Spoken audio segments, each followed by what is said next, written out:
Vamos a seguir la serie que se está viniendo desde hace un tiempo ya, y es acerca de Segunda de Samuel. Hoy corresponde los versículos 13 al 18. Y como se lleva una dinámica para entender un poco más, vamos a leer los textos o versículos claves, y usted en su casa puede leer los capítulos 13, 14, 15, 16, 17 y 18 con el fin de que usted ya tenga una base de estos capítulos.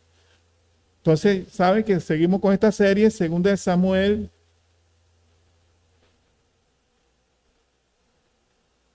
los capítulos del 13 al 18. Amada iglesia, hoy vamos a estudiar un bloque muy importante de las Escrituras. Pero antes, acompáñenme en oración. Acompáñenme en oración.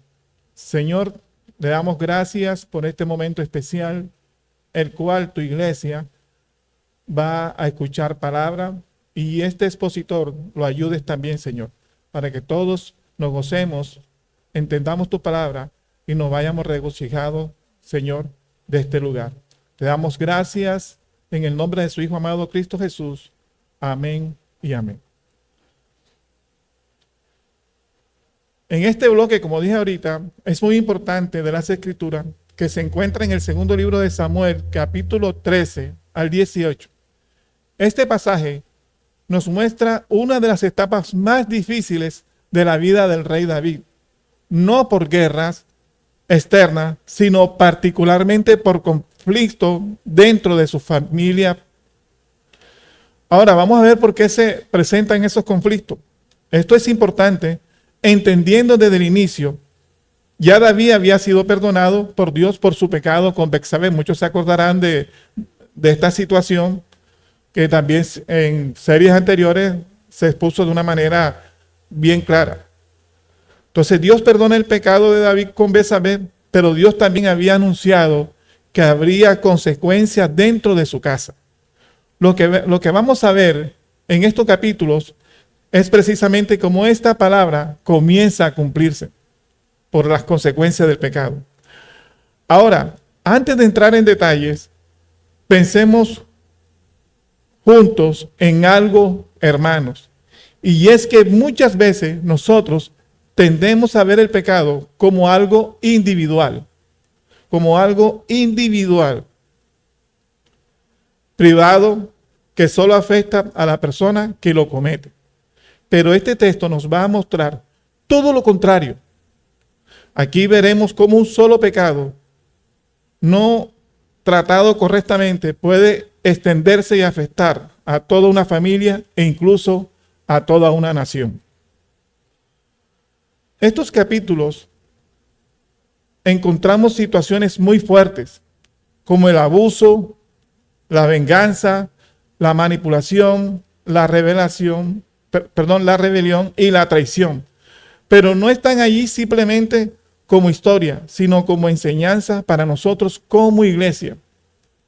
Por eso la pregunta que vamos a guiarnos en esta clase es la siguiente: ¿cómo se desarrolla el pecado cuando no se trata conforme a la voluntad de Dios?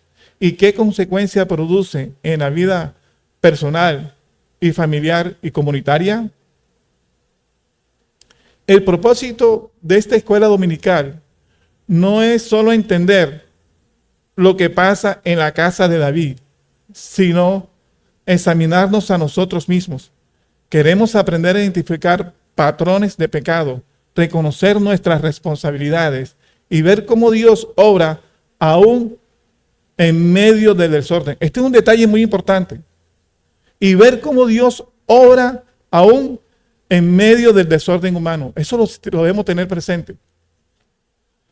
También es importante que tengamos claro desde el principio: esto no es un texto fácil.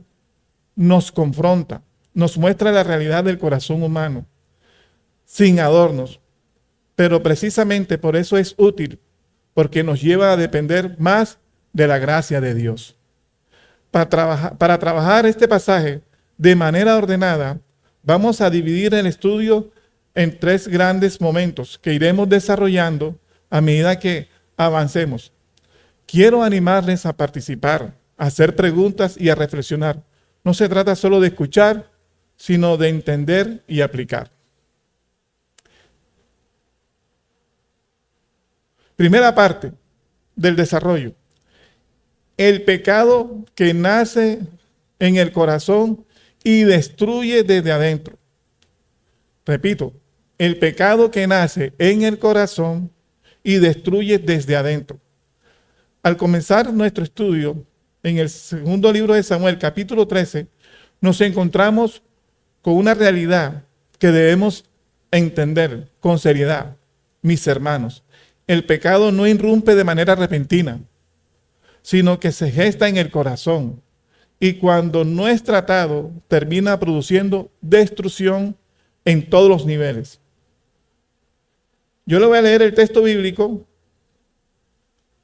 en 2 de Samuel, capítulo 13, del 1 al 2. Dice, aconteció después de esto que Absalón, hijo de David, tenía una hermana hermosa. Aquí hay un detalle y dice que la hermana de Absalón era muy hermosa, que se llamaba Tamar.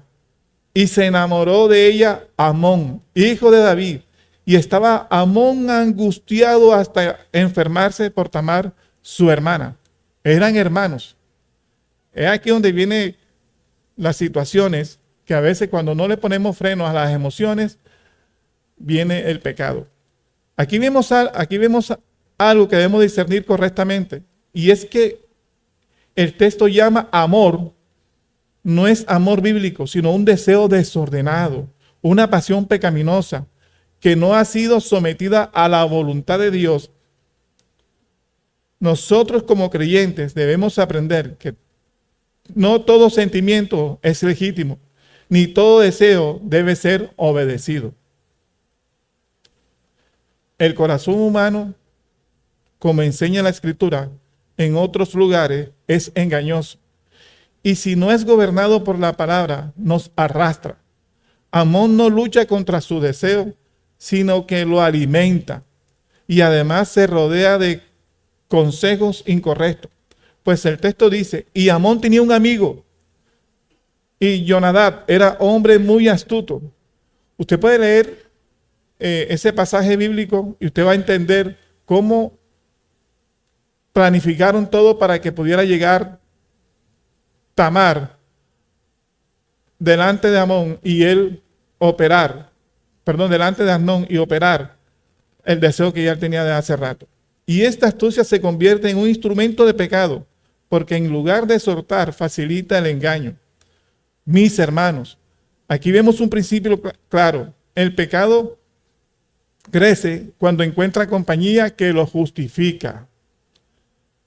El relato continúa mostrando cómo el pecado pasa de lo interno a lo externo. Amnón ejecuta un plan engañoso, involucra incluso la autoridad de su padre y lleva a Tamar a una situación de vulnerabilidad. Cuando llega el momento, Tamar reprende con claridad moral y espiritual diciendo, aquí está hablando Tamar, la hermana de Absalón, no, hermano mío, no me hagas violencia, porque no se debe hacer así en Israel. No hagas tal vileza. Te ruego que hables al rey, que no me negará a ti. Es importante detenernos aquí, porque el pecado siempre encuentra advertencias. Tamar apela a la ley, al orden de Dios, a las consecuencias. Pero el versículo siguiente es determinante. Mas él no la quiso oír, sino que pudo más que ella y la forzó. Eso está en el versículo 14. Aquí está el punto crítico.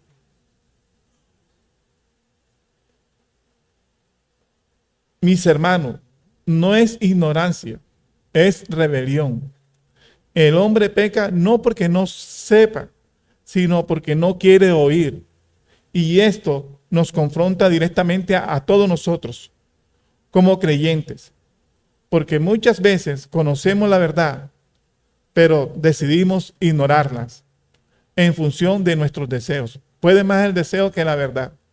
Puede más el deseo que la palabra de Dios. Puede más el deseo que la advertencia que muchas veces se nos hace. Muchas veces Dios usa instrumentos para aconsejarnos y nosotros hacemos caso omiso.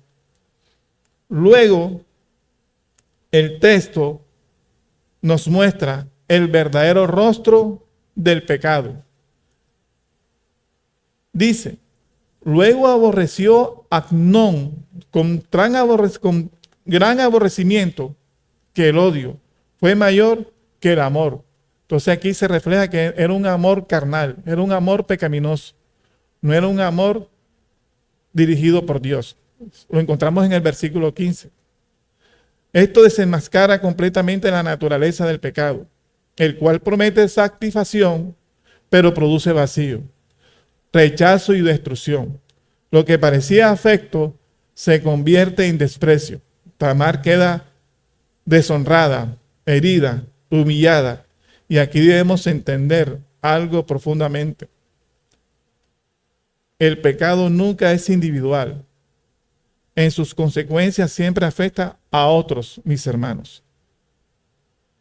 Nosotros como creyentes debemos abandonar la idea de que nuestro pecado es privado.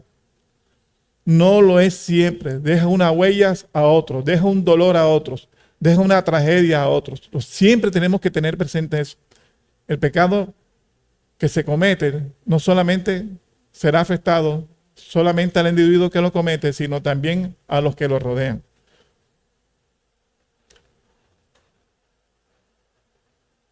Ahora bien, el texto introduce una segunda dimensión del problema, la falta de justicia.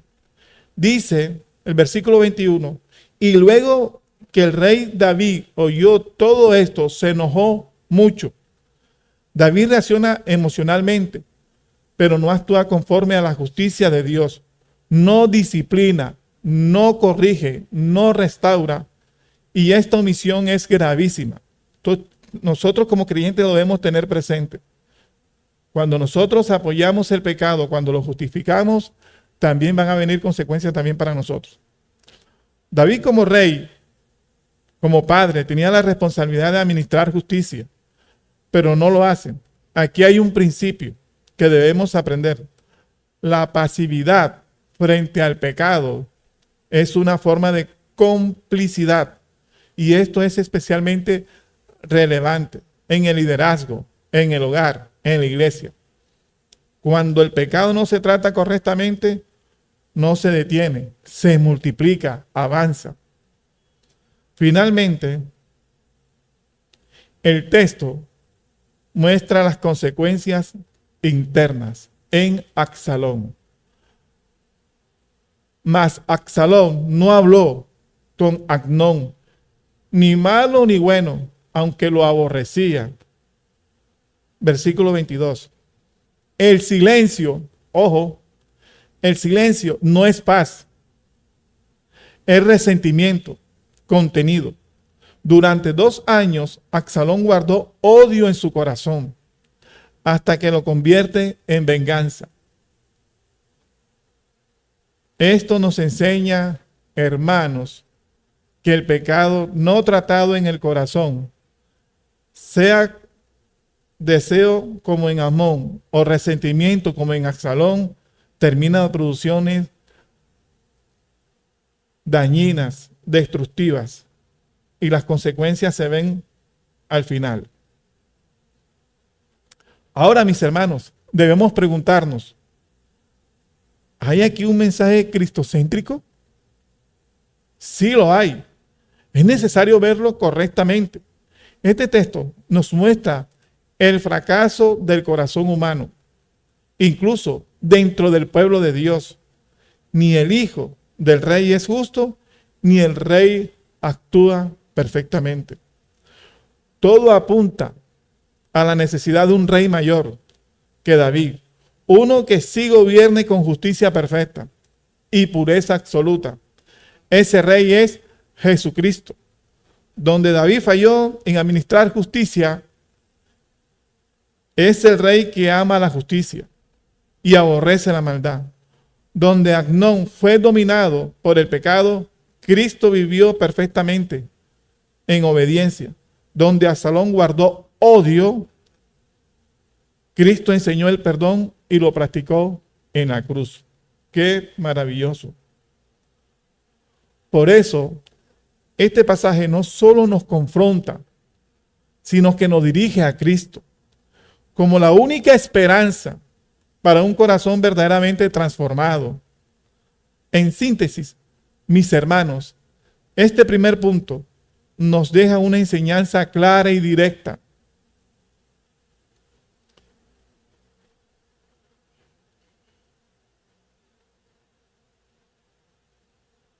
Y es que el pecado que no es confrontado en el corazón termina destruyendo la vida personal, las relaciones y la comunidad. Por eso nosotros como creyentes debemos vigilar nuestro corazón, someternos a la palabra y tratar el pecado con seriedad antes de que produzca consecuencias mayores. Esto nos lleva a nuestro segundo punto. Las consecuencias del pecado cuando no es tratado conforme a Dios. Las consecuencias del pecado cuando no es tratado conforme a Dios.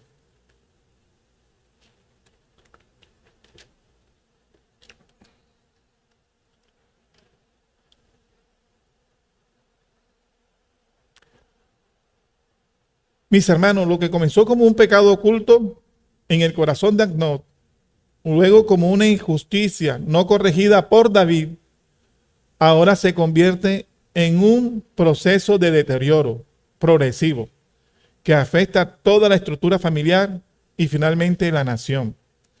El texto nos muestra primero la venganza de Absalón. Dice,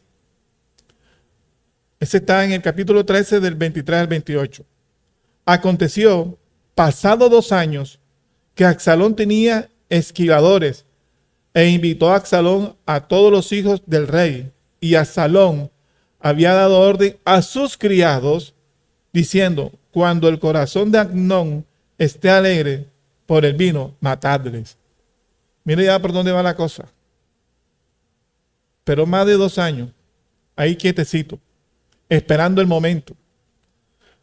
Como no se había arrepentido, no había llegado a la gracia de Dios, a pedir perdón, todo lo que acontece. Aquí debemos detenernos, mis hermanos. Han pasado 2 años, pero el problema no ha sido resuelto. No hubo justicia, no hubo arrepentimiento, no hubo restauración. Lo único que creció fue el resentimiento. Y ese resentimiento con el tiempo se convierte en venganza. En una venganza prometida. Esto es clave. El pecado no tratado no se debilita con el tiempo, se fortalece. Nosotros como creyentes debemos entender que guardar pecado en el corazón es incubar destrucción futura. Ahora bien, aunque Absalón actúa motivado por lo que parece una causa justa, castigar el abuso contra su hermana, su método es completamente contrario a Dios. No busca la justicia divina, sino la venganza personal. Por lo tanto, una causa aparentemente correcta, no justificada, un método pecaminoso, la justicia de Dios nunca se ejecuta a través del pecado del hombre. Este es un detalle también para tener en cuenta. Y esta frase me llama mucho la atención porque muchas veces nosotros creemos obrar en justicia, pero la justicia de Dios está muy por de fuera de nosotros. La justicia de Dios nunca se ejecuta a través del pecado del hombre. Recordemos siempre esa frase. La justicia de Dios nunca se ejecuta a través del pecado del hombre. El hombre falla, pero Dios es perfecto. Después de este hecho, Absalón huye el texto nos muestra una casa completamente fracturada, pero lo más preocupante viene en el capítulo 14, donde se intenta resolver el problema sin tratar su raíz. A través de Joab y la mujer de Tecoa, se persuade a David para permitir el regreso de Absalón. Escuchemos este argumento. Ese está en el capítulo 14, versículo 14. Porque de cierto morimos, pero Dios no quita la vida, sino que provee medios para no alejar de sí al desterrado. Este versículo, hermanos, suena teológico, suena correcto, pero está siendo usado de manera incompleta. Se apela a la misericordia, pero se omite la justicia. Y aquí debemos ser muy cuidadosos, mis hermanos, porque una teología parcial puede ser peligrosa. Dios es misericordioso, sí, pero también es justo. No hay verdadera restauración sin tratar el pecado. David entonces permite que Absalón regrese, pero el texto dice, volvió Absalón a Jerusalén, mas no vio el rostro del rey. Detalle muy importante. El capítulo 14, versículo 24. Esto crea una situación ambigua, porque noten que no hay restauración completa, ni disciplina clara. Y luego, después de más tiempo, finalmente hay un encuentro. Vino el rey y el rey besó a Absalón. Vino el rey y besó a Absalón. Está en el versículo 33. Pero el texto guarda silencio sobre lo esencial. Y es que no hay arrepentimiento, no hay confesión.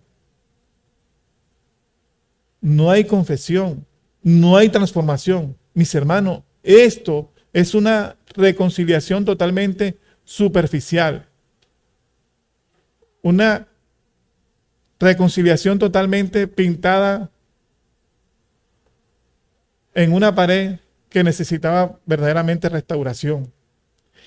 Y aquí el punto central del problema. Cuando el pecado no se trata conforme a Dios, las soluciones humanas tienden a ser incompletas y peligrosas. En lugar de restaurar, preparar el terreno para un problema mayor. Se va preparando un problema mayor. Cuando no hay una buena restauración, cuando no hay una verdadera reconciliación, el problema aún va a ser todavía mayor. Esto se hace evidente en el capítulo 15. Donde Absalón ya no actúa en lo oculto, sino abiertamente. Dice el texto, así robaba Absalón el corazón de Israel. Capítulo 15, versículo 16. Notemos el lenguaje.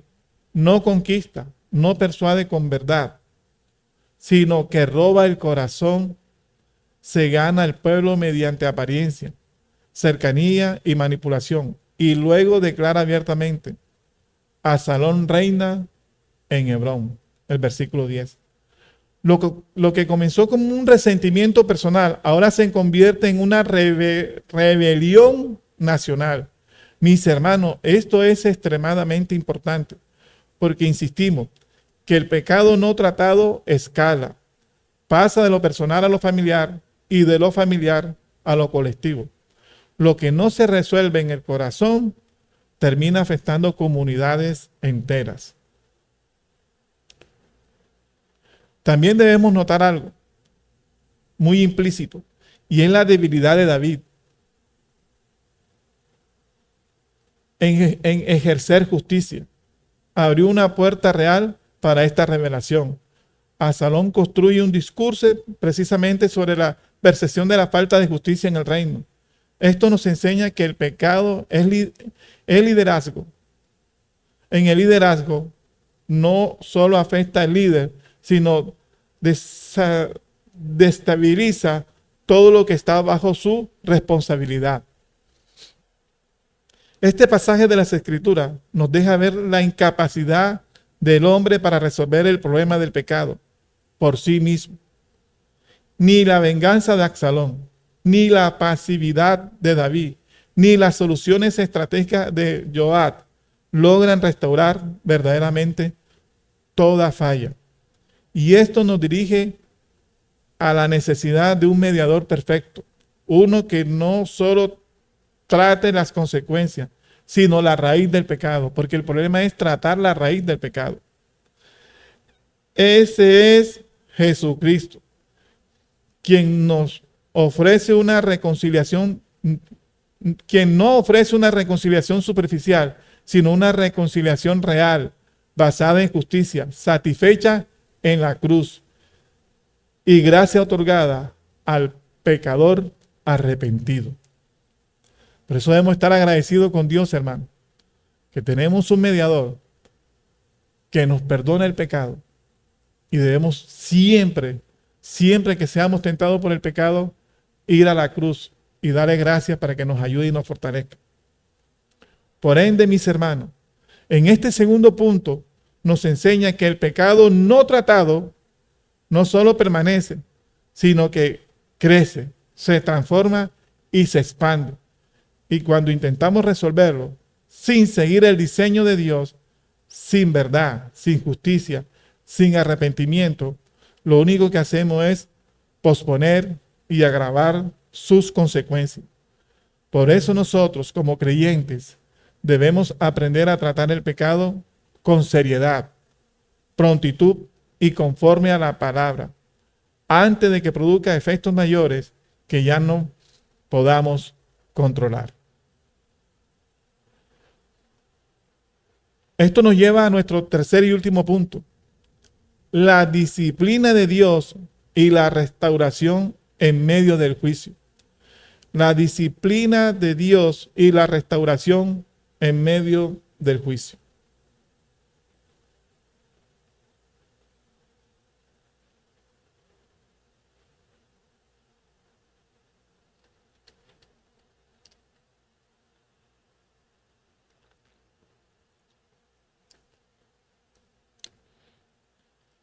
Mire algo, cuando Absalón consolida su rebelión, David toma una decisión que es huir de Jerusalén.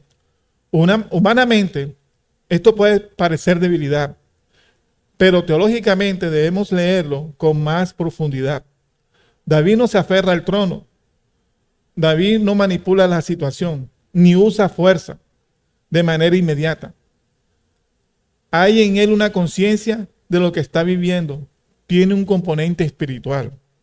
Escuchemos sus palabras. Mire lo que dice David. Si yo hallare gracia ante los ojos de Jehová, él hará que vuelva. Y si dijere, no me complazco en ti, aquí estoy. Haga de mí lo que bien le pareciere. Segundo de Samuel, capítulo 15, versículo del 25 al 26. Mis hermanos, aquí vemos algo que no habíamos visto antes con claridad, y es un corazón sometido. David reconoce la soberanía de Dios sobre su situación. Ya no está justificándose ni evadiéndose, sino aceptando el trato de Dios. Y esto es clave. La disciplina de Dios no busca destruirnos, sino quebrantarnos para restaurarnos. Parece algo contradictorio cuando uno está pasando por un proceso y dice, Señor, ¿dónde estás tú? No, nos está restaurando. Nos está llevando a que confiemos cada día más en Él y que reconozcamos que sin Él no podemos avanzar ni siquiera 2 centímetros. Ahora bien, el capítulo 16 nos muestra escenas de profunda humillación. David es maldecido por Simei. ¿Cuántos aquí hemos sido maldecidos? ¿Quién le dice? Miren lo que le dice Simei y lo que le dice Simei a David. Fuera hombre sanguinario y perverso, segunda de Samuel 17. Desde el punto de vista humano, esto es una injusticia. Pero observe la respuesta de David. Dejadle que maldiga, pues Jehová se lo ha dicho. quizá mirará Jehová mi aflicción. Versículos del 10 al 12. Dejadle que maldiga, pues Jehová se lo ha dicho, quizás mirará Jehová mi aflicción. Mis hermanos, esta es una acción completamente distinta a lo que vimos antes en su vida. Aquí hay humildad, hay reconocimiento de que Dios está obrando, incluso a través de circunstancias dolorosas. David no se defiende violentamente, sino que se somete. Cuando el creyente entiende la disciplina de Dios, deja de resistirla con orgullo y comienza a recibirla con humildad. Mientras tanto, Absalón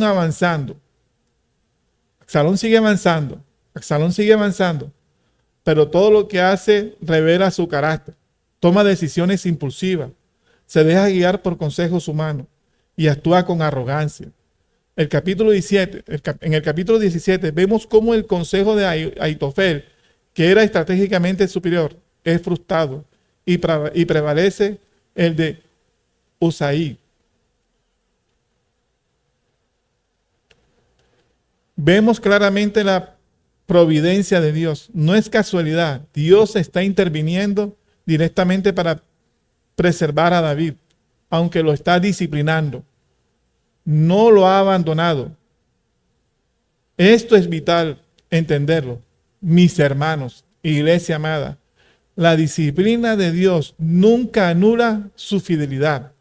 Él corrige, pero también te sostiene en medio de la prueba.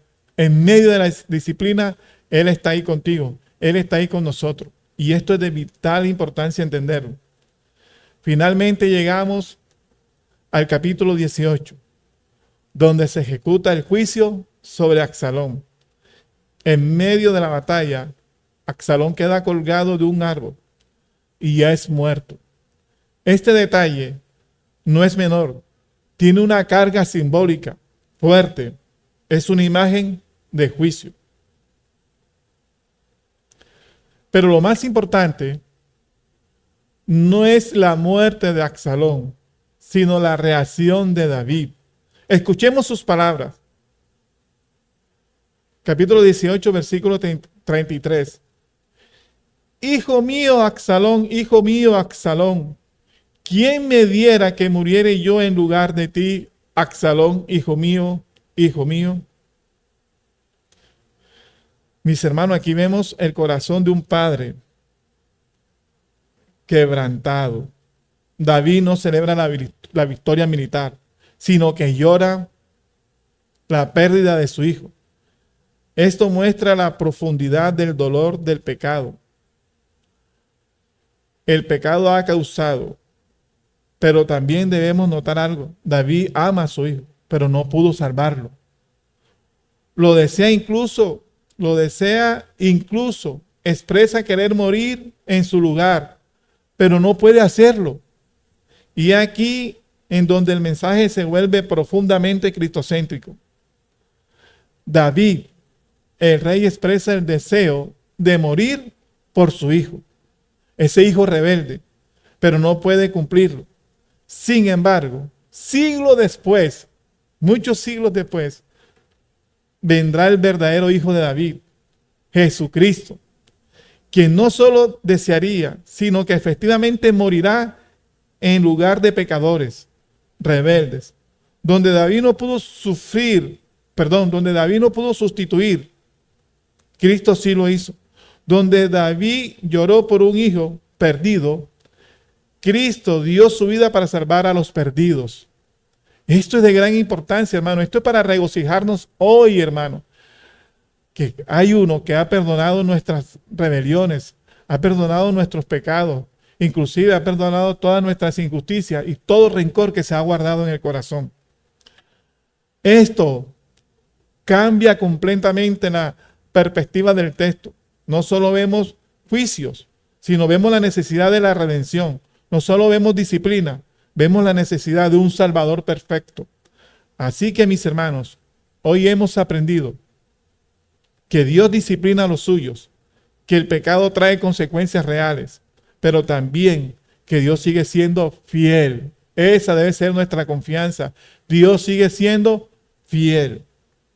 En medio del juicio, y sobre todo nos muestra que nuestra esperanza no está en líderes humanos, por más importantes que sean, sino en Cristo, el Rey perfecto, que no falla, que no peca y que sí salva completamente.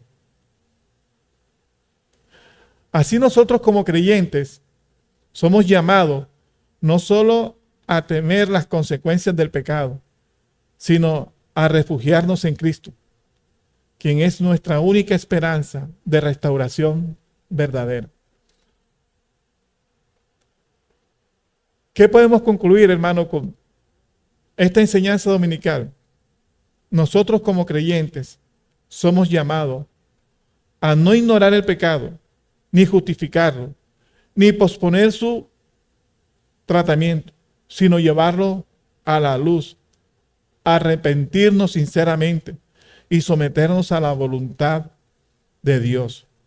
Y cuando enfrentemos las consecuencias, recordemos que la disciplina de Dios no es rechazo, sino amor paternal, que busca restaurarnos. Por eso, nuestra respuesta debe ser doble: tomar el pecado con seriedad y aferrarnos a Cristo, quien es nuestra única esperanza de perdón, transformación y verdadera restauración. Que el Señor bendiga su palabra y nos ayude. Vamos a orar. Señor, le damos gracias por este mensaje dominical, oh Dios. Usted conoce el corazón de todos los que estamos aquí presentes. Usted sabe, Señor, quién está siendo, oh Dios, tentado por el pecado. Quién está, Señor, Padre, incurriendo en faltas, inclusive a tomar venganza, Señor. Cuánto rencor en el corazón de nosotros como creyentes. Decimos, Señor, que te amamos, pero no hemos sido verdaderamente, oh Señor, responsables de ir a la cruz, de ir a la luz y colocarlo delante de ti, oh Dios. Ayúdanos como creyentes que somos, Señor. Queremos cambiar, pero solamente tú puedes darnos la fuerza en este día, oh Dios, para hacerlo. Gracias, Señor, por mis hermanos que están aquí presentes. Han escuchado tu mensaje. Lo hemos oído, Señor, y ayúdanos a ponerlos en práctica y que no sea una enseñanza más de la que acumulamos, Señor, en nuestros oídos y que con el tiempo desaparece. Le damos gracias en el nombre de Jesús. Amén.